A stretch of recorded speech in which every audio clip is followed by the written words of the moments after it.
Bismillahirrahmanirrahim. Assalamualaikum warahmatullahi wabarakatuh. Innal hamdalillah wassalatu wassalamu ala Rasulillah wa ala alihi wa ashabihi wa mawala wala haula wala quwata illa billah, amma ba'd. Para pemirsa, alhamdulillah kita kembali berjumpa dalam kajian silsilah akidah Ahlussunnah wal Jamaah, akidah Islam, akidah warisan Rasulullah sallallahu alaihi wasallam dan para sahabatnya. Akidah yang semestinya setiap muslim dia berada di atas akidah yang benar tersebut, dan akidah perkara yang paling mendasar dalam kehidupan dan dalam agama seorang muslim. Para pemirsa, kita sedang berbicara tentang perbuatan yang bertentangan dengan tauhid, yaitu asyirku billah. Dan telah kita sampaikan tentang pentingnya kita mengenal kesyirikan dalam rangka kita melindungi diri agar tidak terjatuh dalam perbuatan syirik tersebut. Ketahuilah sesungguhnya kesyirikan para ulama membagi menjadi dua. Yang pertama syirkun akbar, yang kedua syirkun asghar. Syirik yang besar dan syirik yang kecil. Akan tapi dikatakan syirkun asghar bukan berarti remeh perkaranya, akan tapi semata-mata dalam rangka membedakan antara dampak yang ditimbulkan dari syirkun akbar dengan dampak yang ditimbulkan dari syirkun asghar. Akan tapi seandainya dibandingkan dengan al-kabair, maka syirkun asghar masuk dalam akbarul kabair. Dosa besar yang besar. Sehingga pernah seorang sahabat Ibnu Mas'ud, beliau mengatakan di antaranya bahwasanya aku bersumpah atas nama Allah dengan dusta, lebih aku sukai dibandingkan aku bersumpah atas nama selain Allah SWT walaupun jujur. Bagaimana bersumpah atas nama Allah dan dia dusta? Itu lebih disenangi oleh Ibnu Mas'ud dibandingkan dengan bersumpah atas nama selain Allah walaupun jujur. Kenapa? Kalau bersumpah atas nama Allah dan dia berdusta, ini maksudnya adalah al-kabair. Termasuknya adalah dosa besar. Akan tapi apabila dia bersumpah atas nama selain Allah, ini adalah maksudnya ini asyirku billah. Walaupun masuk dalam kategori syirkun asghar. Dengan demikian dibedakan para ulama, syirkun asghar bukan berarti remeh perkaranya, tetap merupakan perkara sangat besar. Akan tapi untuk membedakan antara dampak yang ditimbulkan oleh syirkun akbar dengan syirkun asghar. Di antara dampak syirkun akbar telah kita sampaikan. Bagaimana syirik ini dia akan mengekalkan pelakunya di neraka. Bagaimana syirik ini dosa yang tidak akan diampunkan Allah. Bagaimana Allah menggelari perbuatan syirik ini dengan a'dhamu dzulm, dosa besar yang paling besar. Dan bagaimana perbuatan syirik ini akan menghancurkan semua amal baik yang dia miliki.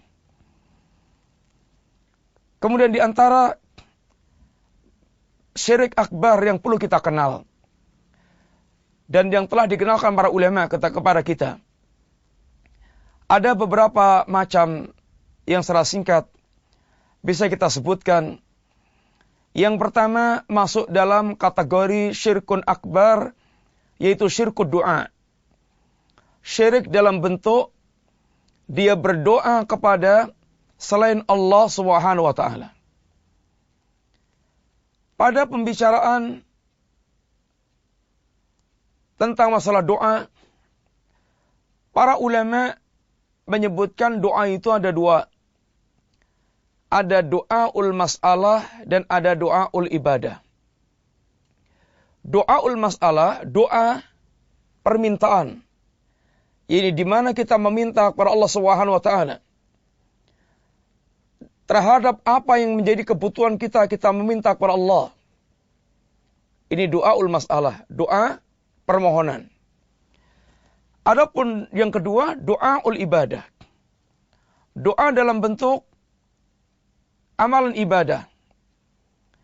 Maka dalam perkara ini, apabila itu doaul mas'alah, maka doa ini dalam perkara yang khusus,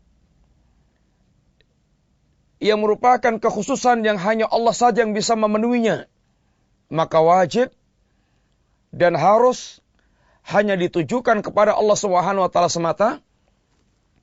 Apabila dia tujukan kepada selain Allah, dia mintakan kepada selain Allah, maka dia terjatuh dalam perbuatan syirkun akbar. Satu contoh, urusan rezeki adalah kekuasaan Allah.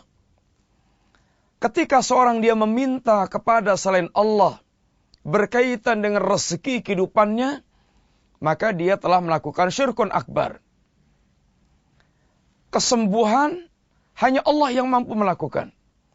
Ketika dia meminta kesembuhan kepada selain Allah dan diyakini mereka akan mampu memberikan kesembuhan, maka ini merupakan perbuatan syirkun akbar.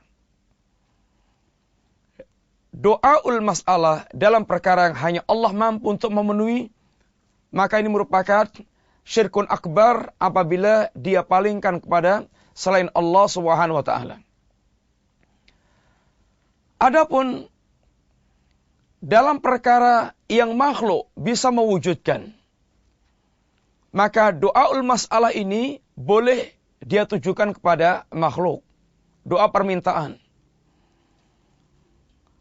Di antaranya para ulama mengatakan, ketika kita mengajukan doa permintaan kepada makhluk, maka harus ada 3 perkara yang kita minta tersebut, atau makhluk yang kita minta itu.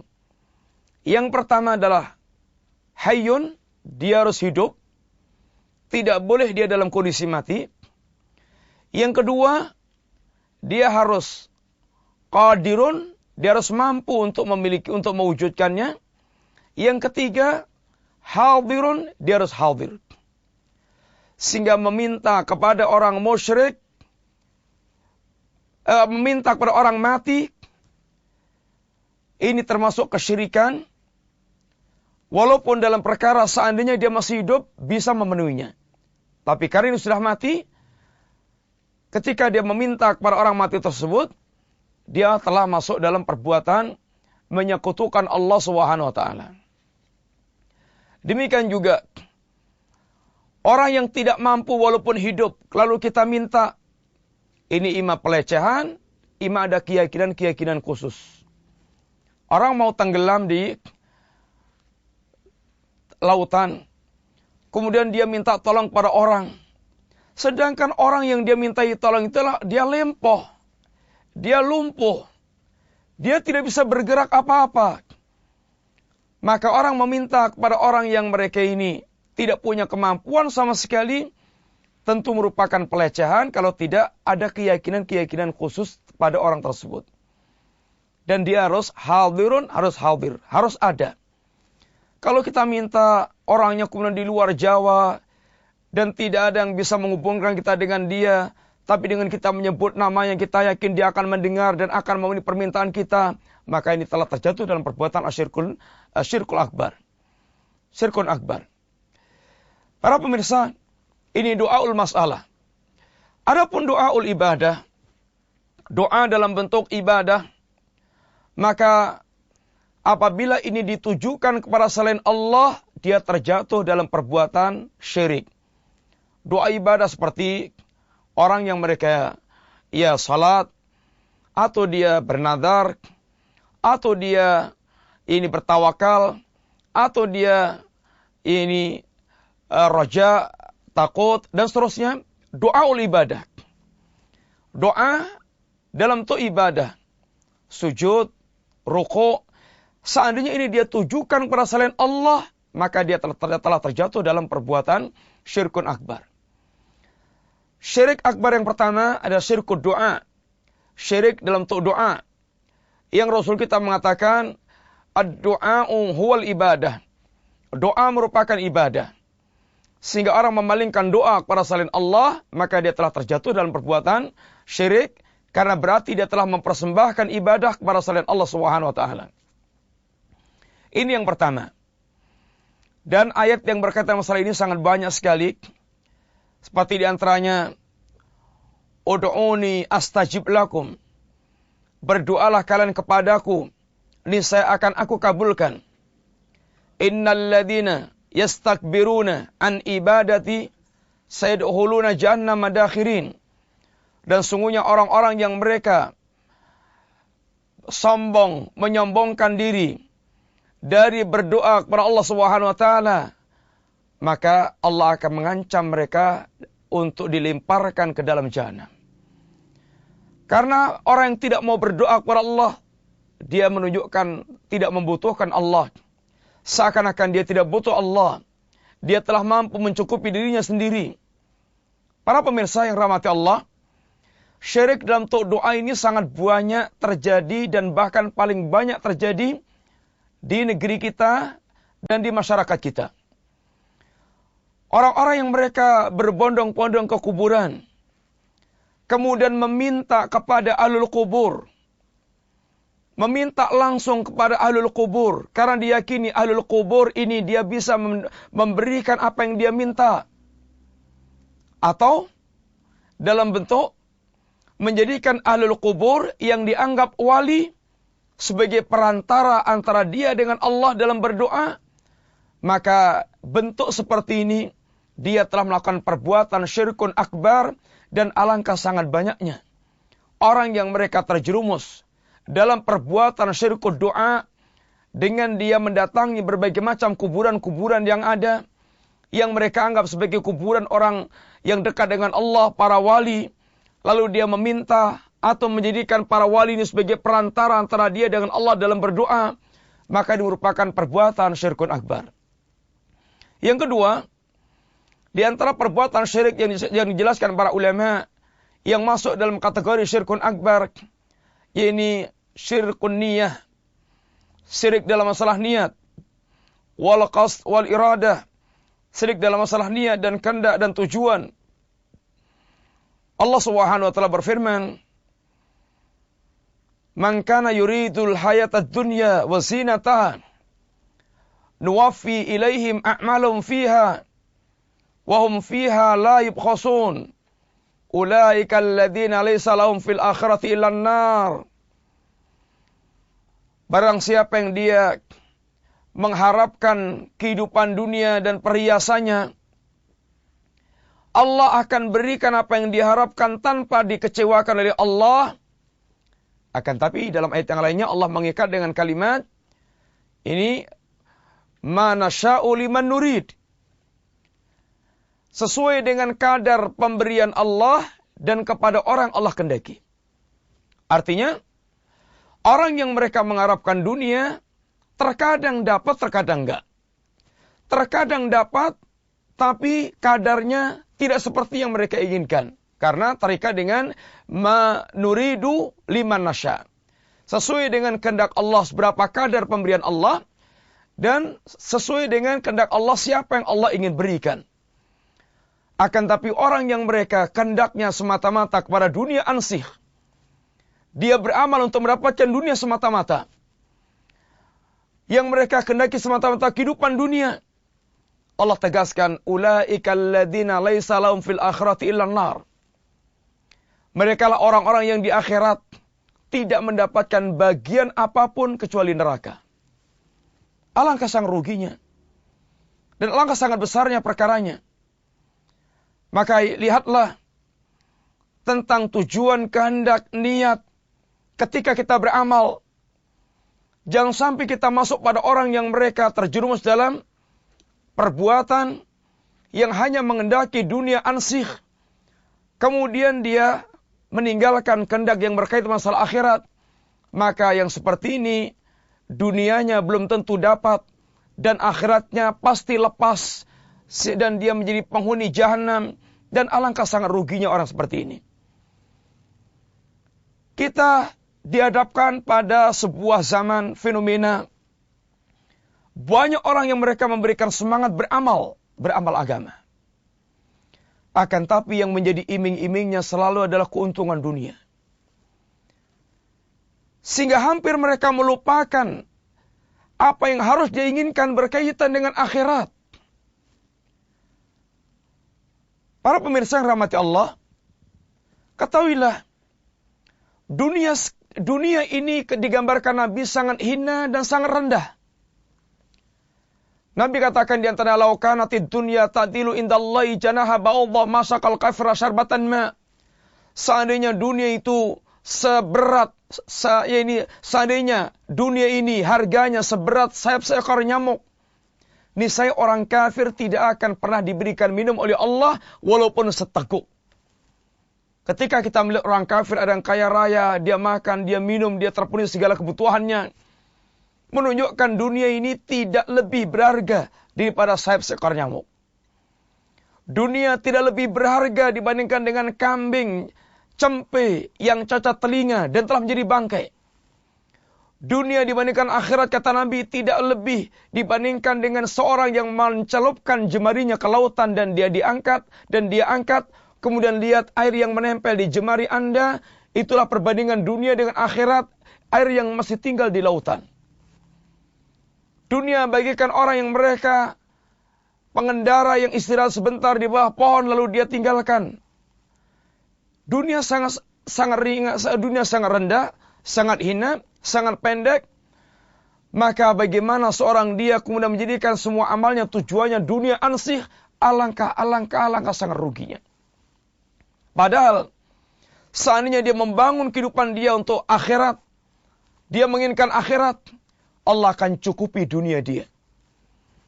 Maka syirik yang kedua waspadai, ini syirik dalam bentuk dia meniatkan amalnya, meniatkan kehidupannya semata-mata mencari dunia ansih tanpa sama sekali menginginkan kehidupan akhirat. Dan ayat ini umum masuk di dalamnya orang-orang yang mereka beramal dengan amal akhirat.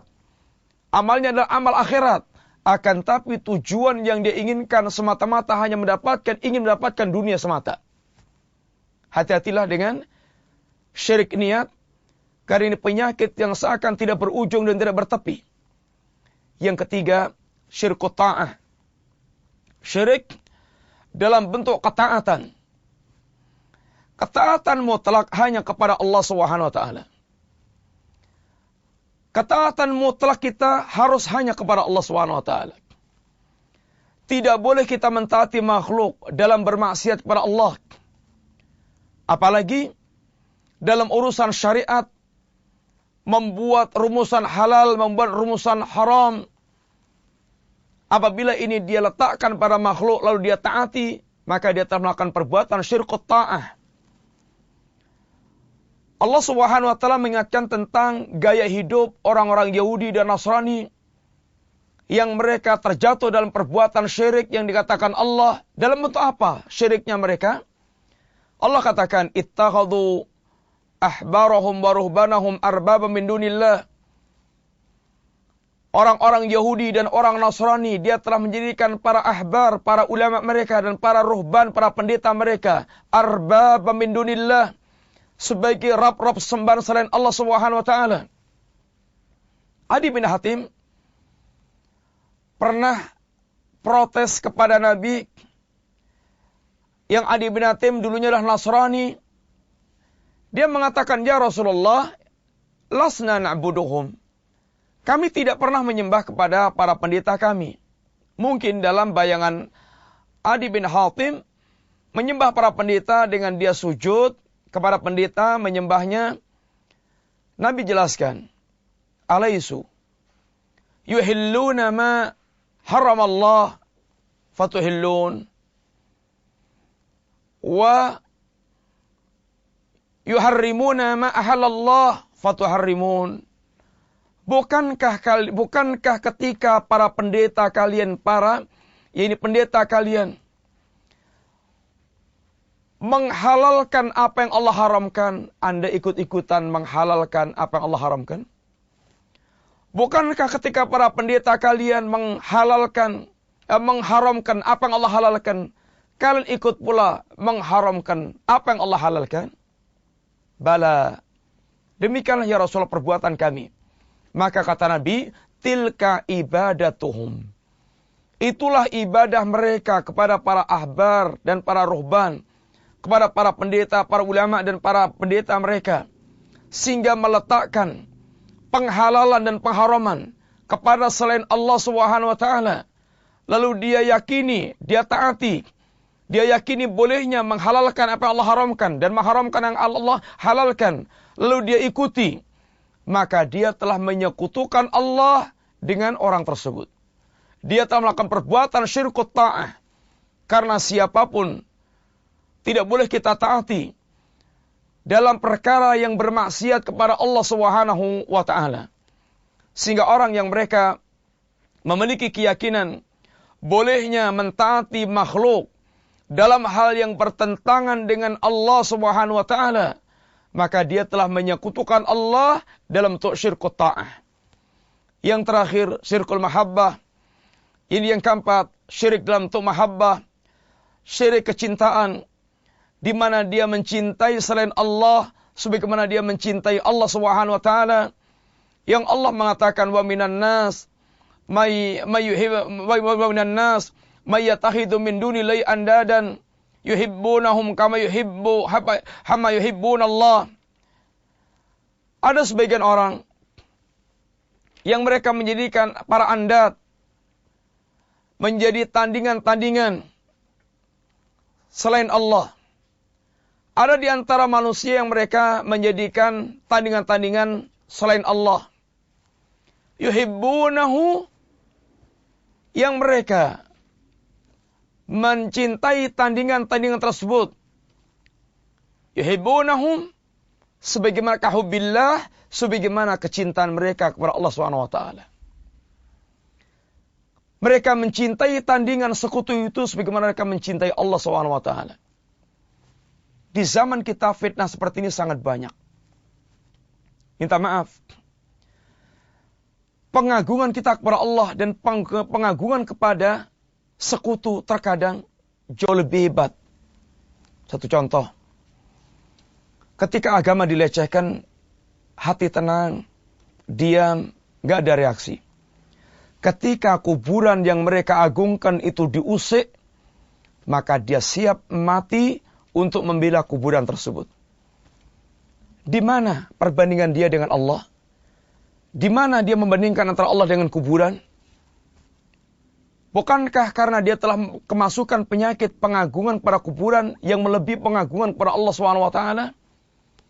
Dan itu berkaitan dengan syirkul mahabbah. Kesyirikan dalam kecintaan. Wa minan nas may yattakhidhu min dunillahi andadan yuhibbunahum kahubbillah. Adapun seorang mukmin kata Allah, walladzina amanu asyaddu hubban lillah. Seorang mukmin kecintaannya kepada Allah melebihi di atas semua kecintaan kepada apa dan siapapun. Para pemirsa, inilah di antara kalimat singkat yang para ulama kita mengajarkan di antara macam-macam syirkun akbar yang perlu kita kenal. Yang pertama syirkun doa, syirik dalam masalah doa. Yang kedua syirkun iradah wa niyah, syirik dalam masalah iradah dan niat, kehendak dan niat, tujuan. Yang ketiga syirkun ta'ah, syirik dalam masalah ketaatan. Yang keempat yaitu syirkul mahabbah, syirik dalam masalah kecintaan. Mudah-mudahan Allah SWT melindungi tauhid kita dari terjerumus dalam berbagai macam perbuatan syirik yang salahnya setiap kita memiliki perhatian besar untuk tidak terjerumus dalam perbuatan yang sangat dahsyat dampaknya tersebut. Semoga bermanfaat. Wassallallahu ala nabiyyina Muhammadin wa ala alihi wasallam. Assalamualaikum warahmatullahi wabarakatuh.